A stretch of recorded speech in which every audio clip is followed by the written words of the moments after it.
Hola y bienvenidos a este nuevo video que ahora tratará de geometría dinámica. Veremos los elementos básicos de un procesador geométrico.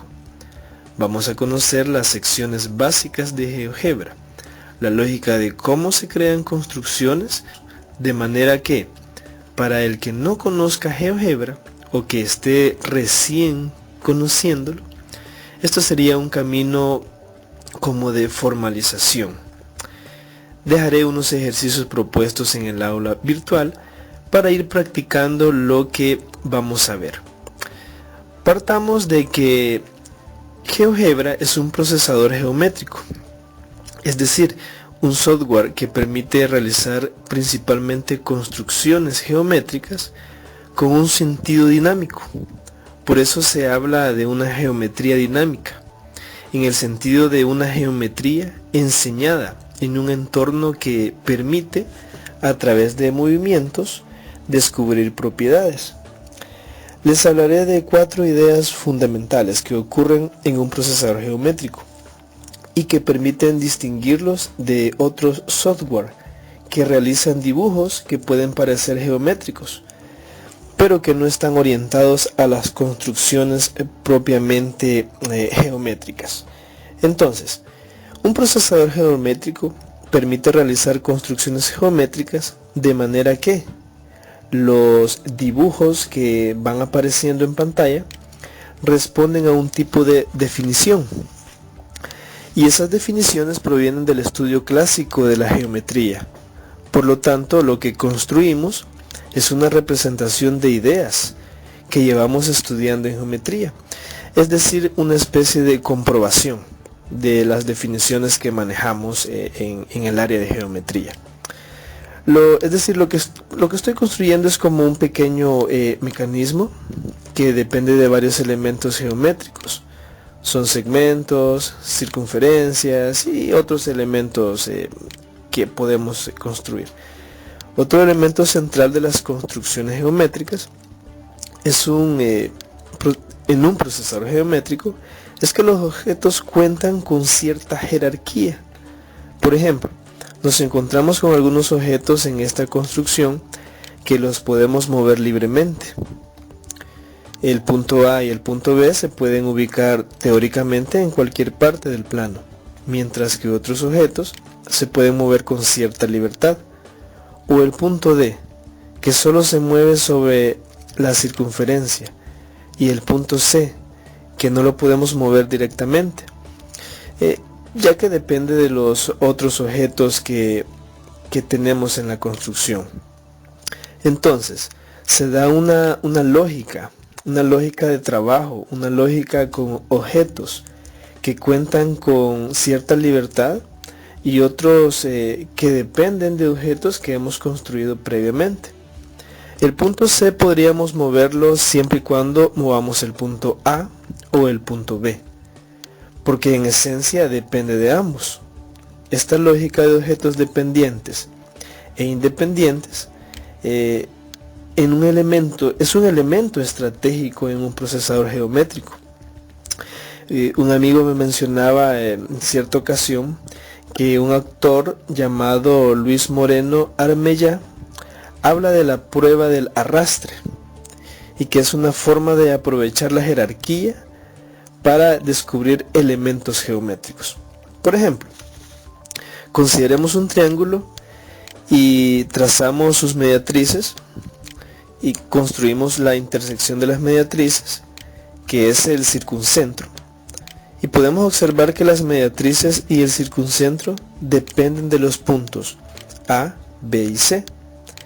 De manera que movemos los objetos dependientes, se van actualizando en tiempo real, manteniendo sus propiedades. Es decir, si modificamos el segmento AB, la mediatriz de AB debería actualizarse para siempre mantenerse como mediatriz.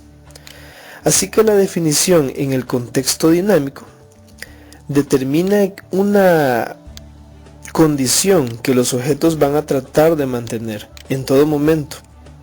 Pero si construimos una recta que pareciera ser una mediatriz y la ubico como que fuera la mediatriz, y esto es algo que las personas suelen realizar cuando se les pide que construyan algo, y ellos lo que hacen es ajustarlo para que gráficamente parezca lo que nosotros pretendemos construir.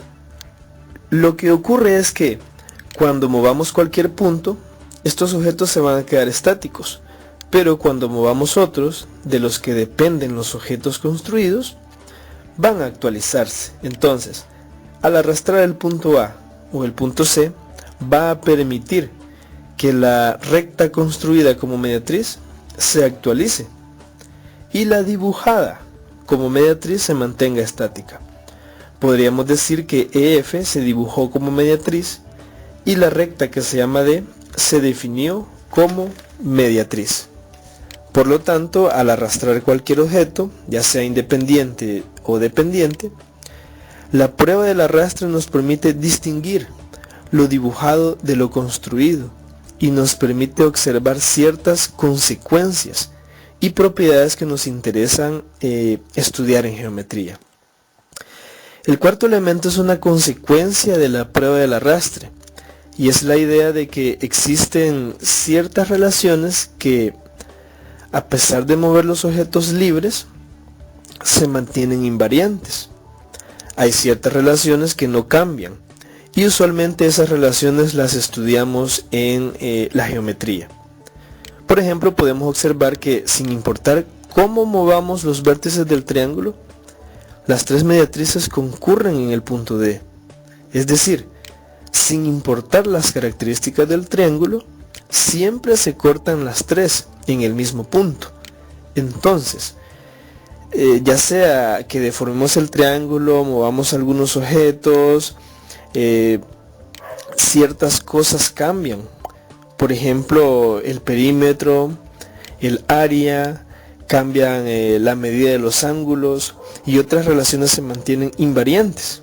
Por ejemplo, el punto D, que es una idea de que las mediatrices concurren en un único punto, y esa idea le llamamos circuncentro. Incluso podríamos construir una circunferencia con centro en el circuncentro y observamos que pasa por los tres vértices. De esta manera el alumno o el profesor puede construir sus propias definiciones antes de formalizarlas. Sabemos que el circuncentro equidista de los vértices del triángulo, y la prueba del arrastre nos permite observar que sin importar las características del triángulo, esa relación persiste. Entonces, en general, estas relaciones invariantes, que son muy naturales de implementar en un procesador geométrico, usualmente están definidas o escritas en algún libro, son algún teorema, propiedad o conjetura, y que las vamos a implementar en el procesador para comprobarlas.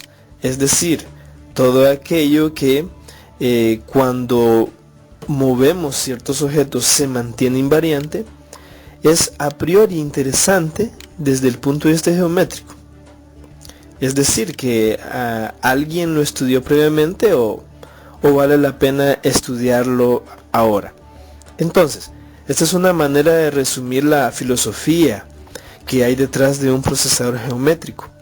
Y lo que estamos implementando es un entorno dinámico, donde a partir del movimiento podemos descubrir propiedades. Podemos establecer esto como un alcance didáctico general del procesador geométrico, aunque nos daremos cuenta que tiene muchos otros alcances y elementos que tiene esta lógica dinámica de la geometría. Por el momento esta es una descripción general, la idea de que construimos algo, modificamos ciertos elementos iniciales y observamos qué relaciones se mantienen invariantes. Y eso es la práctica con la que buscamos descubrir elementos de geometría.